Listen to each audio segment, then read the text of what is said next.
Seguimos en Lobato en compañía y seguimos ahora en esta segunda parte con estos versos que con la música de fondo les ilustran sobre la lírica de nuestro siglo de oro, que es en realidad toda nuestra historia. A medida que baja la luz, le quiero también recordar que este Lope de Vega, nuestro Lope de Vega, el Fénix de los Ingenios, ese monstruo de la literatura, nos habla también Cervantes y elogiándolo. Así que les voy a leer un poquito de esta Estrella de Sevilla. Estrella de Sevilla es una dama, una doncella, en época del rey Sancho IV. Llega a Sevilla de visita y se enamora de esta doncella. Resulta que la doncella tiene un hidalgo, que es su novio, y aparte tiene un hermano muy celoso. El hermano advierte que el rey la intenta conquistar y entra en sus aposentos. Y a partir de ahí se produce esta secuencia en la cual el rey manda a matar al hermano de la doncella y a quien le encarga el asesinato, al que es su prometido, sin saber el prometido cuál es la condición de la persona que le encarga, que no es sino el rey Sancho IV. Todo esto está descrito aquí en teatro, en este Estrella de Sevilla de Lope de Vega. Y diría así uno de los pasajes: volved de mi parte a hablarle, y decidle que yo digo que luego el descargo dé, y decid que soy su amigo, y su enemigo seré. En el rigor y castigo declare por qué ocasión dio muerte a Busto Tavera, y en sumaria información del delito razón antes de necio muera. Diga quién se lo mandó y por quién le dio la muerte, o qué ocasión le movió a hacerlo. Que de esta suerte oiré su descargo yo, o que a morir se aperciba. Eso es lo que más desea. El sentimiento le priva viendo una hazaña tan fea, tan avara y tan esquiva, y sin juicio está. ¿No se deja de ninguno? La muerte le persuadió a ello y le previnieron que declare, aunque sea yo, si se confiesa al momento en un teatro mañana dará a Sevilla escarmiento. Esta es la obra de teatro de Lope de Vega en este pasaje. Y luego miren, siempre les hacemos referencia al contenido. Y El Continente, en este caso, es una edición de 1920 hecha en cuero.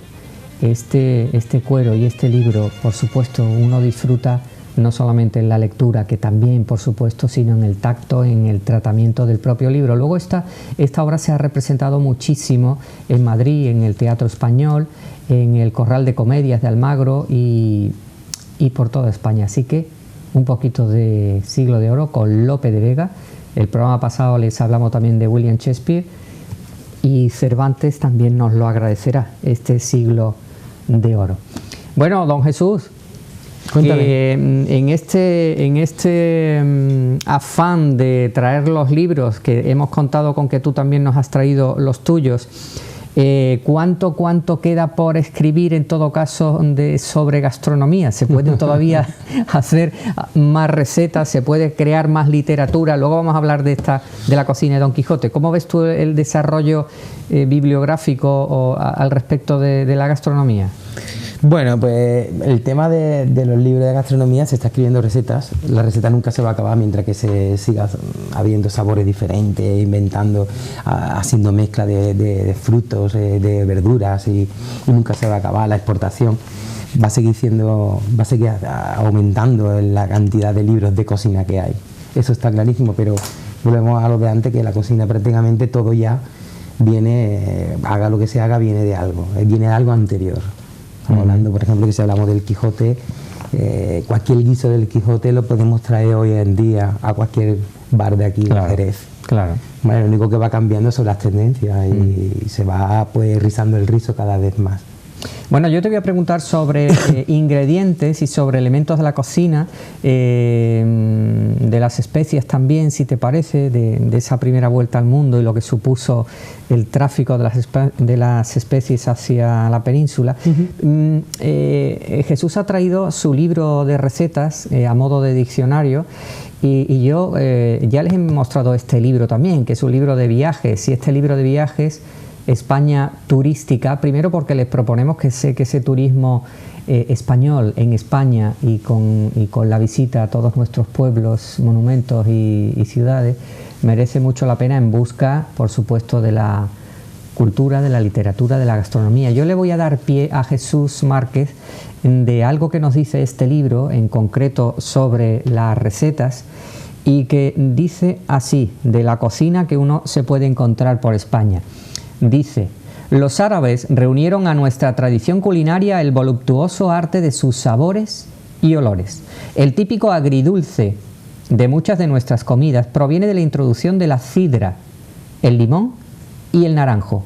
Cuando los cruzados llegaron a Sicilia hacia el año 10, el naranjo y el limonero hacía más de 200 años que se conocía en España. Bien es verdad que el naranjo dulce no vino hasta que los portugueses lo importaron de China, y que la calidad exportadora que hoy cultiva este arbusto la región valenciana no se consiguió hasta hace poco más o menos un siglo. Además de los frutos agrios, el pueblo árabe invasor introdujo en España un condimento indispensable para cualquier cocina que de artista se precie, indispensable para cualquier cocina: las especies, el azafrán, la nuez moscada y la pimienta negra. Don Jesús, ¿qué nos dice usted de estos ingredientes? Azafrán, pimienta negra y nuez moscada. Y nuez moscada, pues son las especias que fueron a buscar luego Magallanes, ¿no? Y Elcano concretamente, que ya existía en aquella época. El jengibre. El jengibre, el clavo. El clavo fue una de las especias que iban a por ella y fue una de las especias que más importantes, se puede decir, en esa navegación. Sí. Y ya existían esas especias, pero en dosis muy pequeñas, en cantidades muy pequeñas, y era utilizada por los árabes, es decir, los musulmanes en la época española, cuando vivieron los cristianos, los árabes, los judíos. Hubo ciudades como Toledo, por ejemplo, que vivieron las tres. Imagínate gastronómicamente la mezcla que hacen ahí. Los árabes eran unos máquinas a la hora de utilizar las especias, y hoy en día creo que desde aquella época hasta hoy ese olor todavía no se sigue haciendo. Comerte, por ejemplo, una receta árabe del siglo XI, que tú hoy, ¿cuál relacionarías a esa receta árabe con muchas...? Bueno, ahí estamos hablando de que ellos utilizaban esas especias quizás para alargar la duración de los productos. Claro, como conservantes. Conservación. Pero daba sabor pero actualmente la cocina árabe sigue utilizando esas especies. Es decir, que entre el siglo XI y actualmente los olores y los sabores de esa cocina quizás sea de las cocinas que menos ha perdido sus orígenes, ¿no? Sí. Precisamente hoy hemos estado haciendo alfajores. Ajá. ¿Vale? Alfajores con niños en un colegio. Sí. Nosotros hemos hecho una mezcla de especies y hemos olido esa mezcla de especias, donde llevaba canela, llevaba un poco de cilantro, llevaba un poco de... Es unas especias que se utilizan para hacer los alfajores, y esa especia la hueles y te huele a Marruecos, te huele a... Es decir, todo el mundo árabe te huele a esa especia. Porque, por ejemplo, en esta zona... Primero, es muy importante en nuestra gastronomía el hecho de que se pueda degustar a través de tapas, ¿no? Que pueda uno tener un muestrario, una cata de una gastronomía muy exquisita, y en una misma mañana estás probando 4 cosas. Por ejemplo, la cola de toro, ¿eso tiene algún antecedente más antiguo con ese sabor a clavo, potente? Bueno, estamos hablando de una carne que hoy en día es fácil, es decir, pero en aquella época necesitaba muchas horas de cocción. Estamos hablando de una carne tersa, dura, elástica, con mucha gelatina, sí, con mucho músculo. Es una carne que necesita su tiempo. Entonces, yo imagino, en aquella época esa carne la ablandaban de alguna manera con esas especias. y ese sabor, es decir, es un sabor característico porque mezcla el sabor de la gelatina, de la carne. No se nos olvide que la carne, cuanto más musculosa sea, más buena, más gelatina tiene, más sabor tiene. Y en este caso yo creo que en aquella época lo utilizaban para conservante, servía para ablandar. Estamos hablando de que dejaba la carne con una especia que se llama mortificar, ¿no? Dejar durante mucho tiempo. Claro. Para dejarla para que se vaya poniendo más blanda, y actualmente todavía se suele hacer la cola de toro con clavo, con pimienta negra, incluso con un poco de azafrán también se le puede añadir, azafrán hebra, estamos hablando, ¿no? Dinos, es muy interesante ese taller que habéis hecho en los colegios de los alfajores, nos has dicho. Hemos hecho polvorones, va enfocado a la provincia de Cádiz. Sí. Está claro que los mantecados y los polvorones y los alfajores tenemos mucha tendencia musulmán, me decía, árabe con nosotros, ¿no? Claro. Totalmente, y sobre todo que el alfajor, yo por lo menos no lo he mirado ni lo he estudiado, pero yo se lo concedo a Medina Sidonia, el nombre de Medina Sidonia. Sí, los alfajores de Medina Sidonia son... Además son muy grandes, ¿no? Claro, ya depende. También Nosotros con los niños le echamos más pequeños, si no los niños le dan pero que Medina azúcar. Sidonia siempre ha tenido fama de que son muy generosos, muy exagerados, ¿no? Sí, hacen un alfajor por derecho. Sí. y lleva miel, lleva pan rallado. Estamos hablando de que había miel, el pan rallado, utilizamos el pan de 3 días, 4 días, más rallado, almendra, es decir, lleva una serie de almíbar, esa mezcla, la miel se calienta para que luego cuando se le añada a la almendra, al pan rallado, se pueda mover, y cuando la miel empiece de nuevo a solidificarse, es cuando empezamos a trabajar el alfajor. Luego lo glaseamos por azúcar, glass y agua. Pero el alfajor tiene una aceptación un poquito menor que el polvorón, en líneas generales. ¿Eso por qué es? Porque Jesús, el alfajor es un placer en pequeñas cantidades. Un alfajor, como hablamos, es un placer, pero no te puedes comer 5 alfajores. Bueno, ahora, 5 mantecados te lo comes sentado, pero 5 alfajores. Hablamos de alfajor, hablamos de fabada asturiana. Vamos a claro. Eso estamos hablando de intensidad. Claro. De mucha intensidad, de miel, de almendra, de azúcar, de 1 millón de calorías por alfajor. No hablemos más de calorías, Eduardo, por favor. No, porque no se puede. Porque si no comeríamos nada.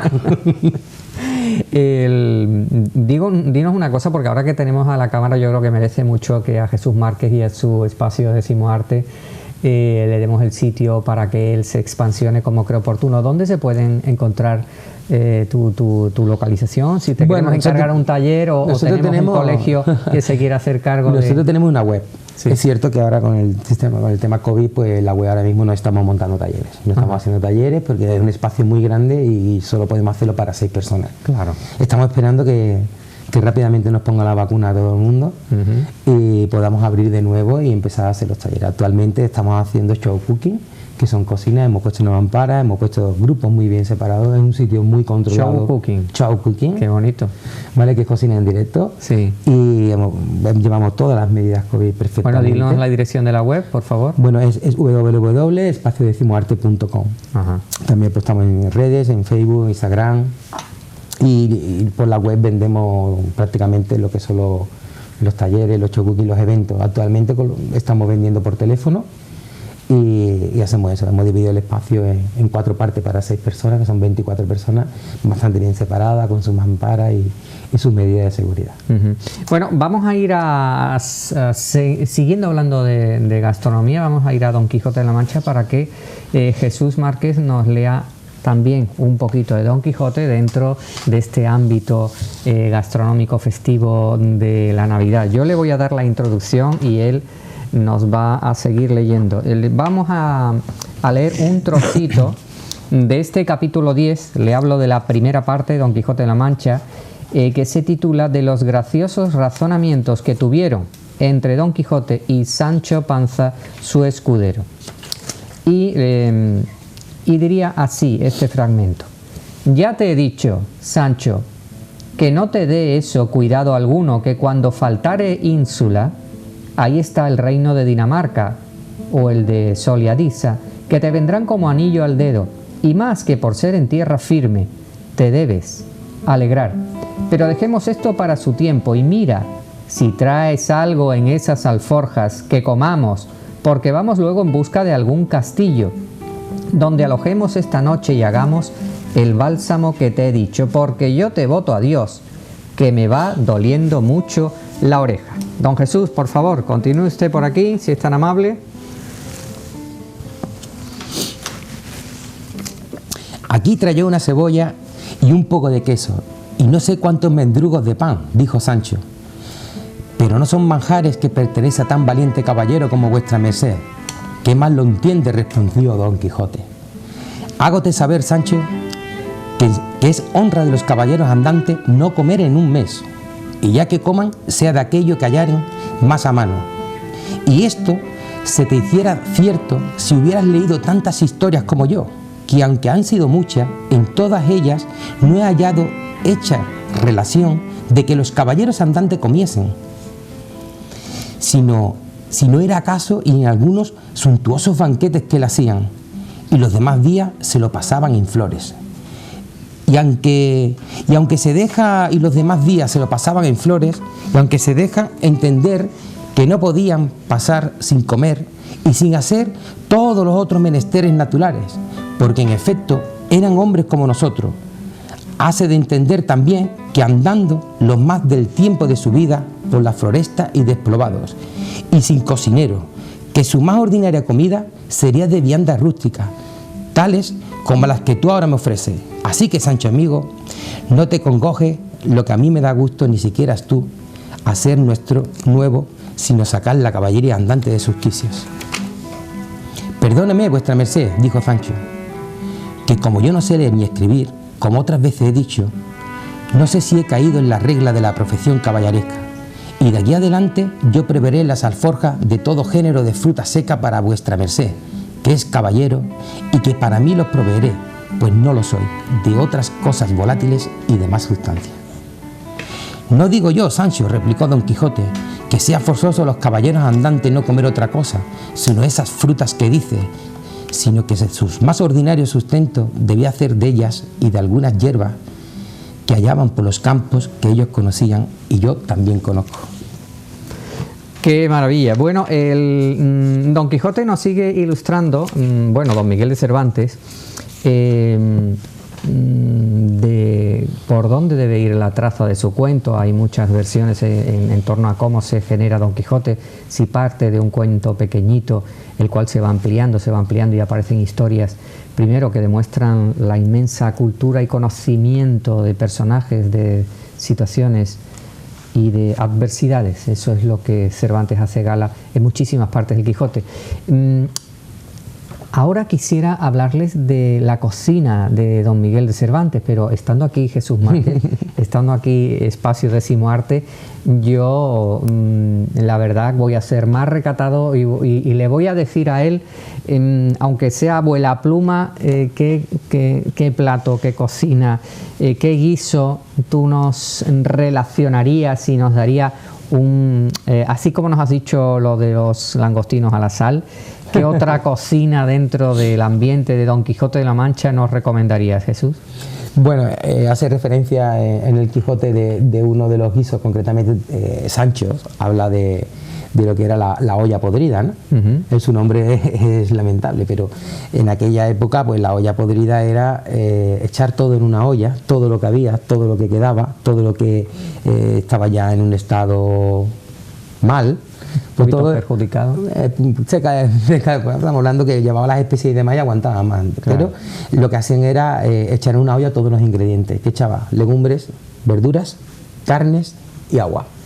Y eso durante horas lo ponían a cocer. Sí. Actualmente tenemos platos muy, muy, muy parecidos a ese.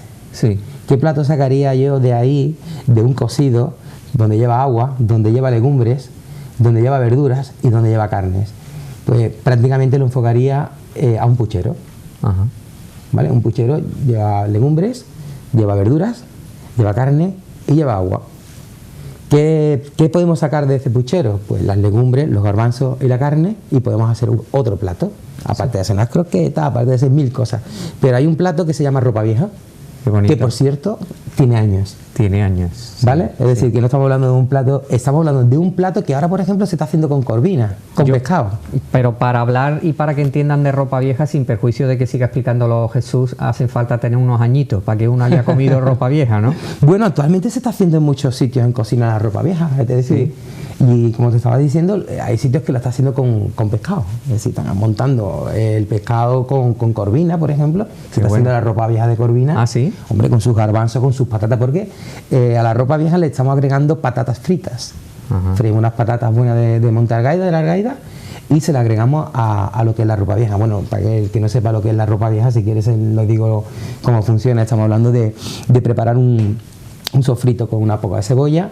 Por un lado están los garbanzos, la zanahoria, por otro lado está la carne, y lo que hacemos es preparar un poco de cebolla con un poco de laurel, que le da un buen sabor, y salteamos lo que son los garbanzos, salteamos lo que son la carne en ese aceite. Estamos hablando de la carne del puchero, las legumbres del puchero.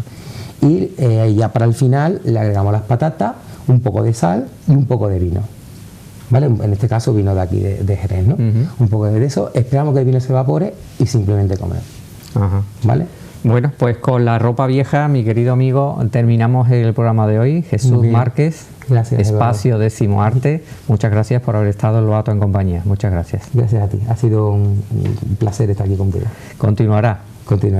Muchas gracias. Bueno, hasta aquí Lobato en compañía. Les recordamos, hemos traído a Jesús Márquez, un chef en el entorno de ese Espacio Décimo Arte. Les hemos hablado, por supuesto, de Lope de Vega, de nuestros libros, el contenido y el continente de los libros, de esta España turística, de nuestro diccionario ideológico, el de Julio Casares, por ejemplo, para nuestras palabras en castellano, de este libro de las recetas de cocina. Les hemos hablado de los alfajores, les hemos hablado de ustedes y de nosotros, que no es ni más ni menos que hablar de esta zona del sur de España, y le hemos hablado de la lonja, de nuestros marineros y de nuestro mundo de la mar. Ahora un poquito de más música y palabras. Y por mi parte, la última palabra. Gracias. Hasta siempre.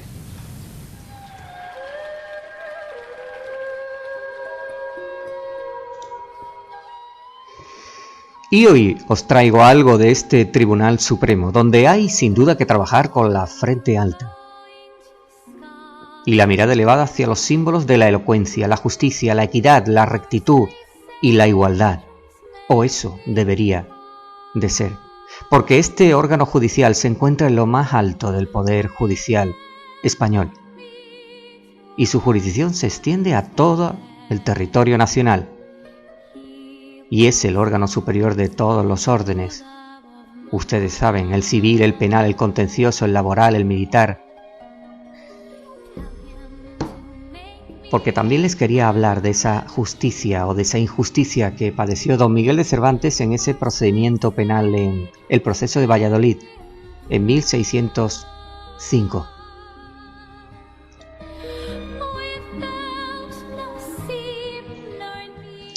En la ciudad de Valladolid, en 20 días del mes de junio de 1605, para averiguación de los susodichos, se recibió juramento en forma de derecho de Miguel de Cervantes, de edad de más de 50 años, que vive en las casas nuevas de junto al rastro. Preguntado dijo que este testigo conoce de vista al caballero del hábito de Santiago que dicen se llama don Gaspar, el cual nombre lo ha oído nombrar esta noche, y estando este testigo acostado en la cama, a hora de las 11, poco más o menos, oyó ruido de grandes voces en la calle, que le llamaba don Luis de Garibay, y este testigo se levantó. Y el dicho don Luis de Garibay dijo a este testigo que le ayudase a subir un hombre, el cual este testigo vio, y era el que tiene declarado, el cual venía con una herida.